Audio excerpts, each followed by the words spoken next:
Previously, we have seen the expression of the noiseless received bandpass signal, which is a function of the propagation delay of the path and the gain associated with each of the path.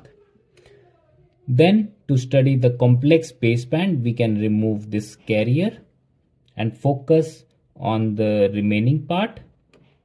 Then we assumed this phase associated with each of the path.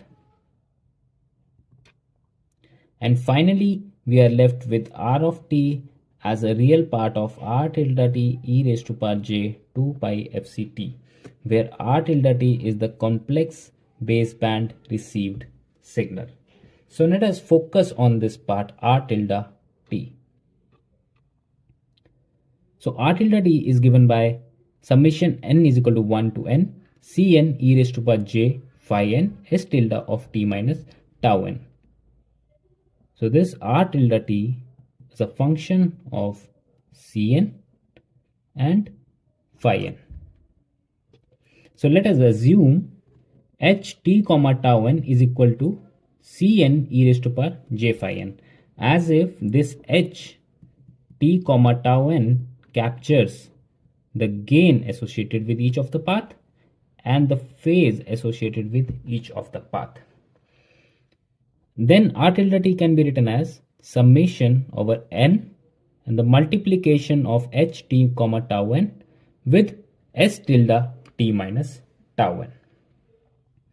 And this is nothing but the convolution of the input signal s tilde of t with h t comma tau n. So what we mean by this is, suppose there is a transmitter and there is a receiver, and this reflecting surface causes signal to fluctuate. It changes the amplitude of the signal Cn and it changes the phase of the signal phi n.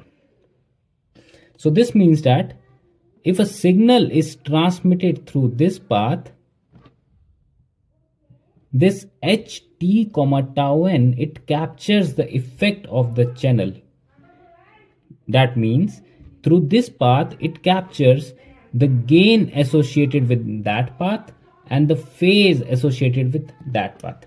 So in the end, what we end up at the receiver is the convolution of the input signal s of t convolved with h of t comma tau n, as if we have some convolution of the input signal with the channel.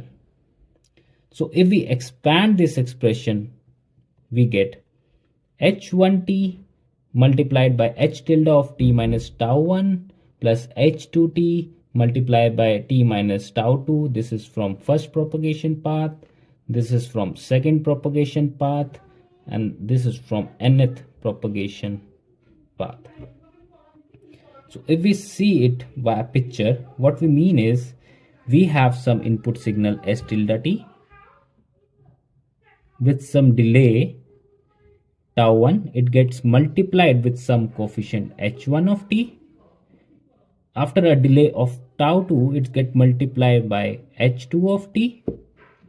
Then after getting a delay of tau n, it gets multiplied with hn of t.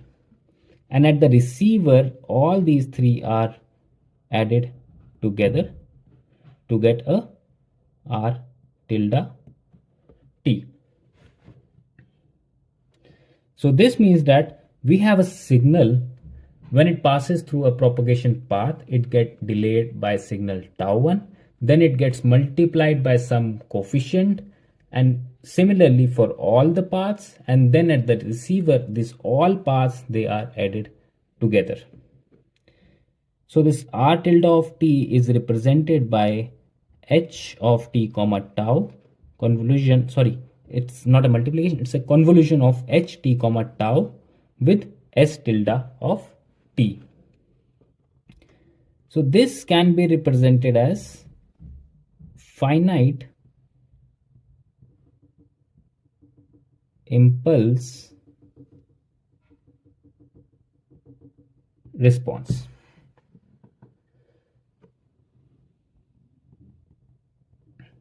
Filter, where h of t comma tau is represented by summation over n, h of t comma tau n, the coefficient across the nth path, multiply the delta function across the nth path. So if we draw this in a picture, what we will get is, let's say this is a delay axis and this is the gain axis. Signal at propagation delay of tau1 is getting multiplied with some coefficient h1t. Signal at a delay of tau2 is getting multiplied by some coefficient h2t. Signal at tau n is getting multiplied with hnt, and so on. So this represents the channel impulse response, which captures the effect of the amplitude and the phase across the multiple paths. So earlier we had this h1t, h2t, they were not function of time, so we were interested in the linear time invariant system. But now we have, what we have encountered because of this wireless channel is this h is a function of time.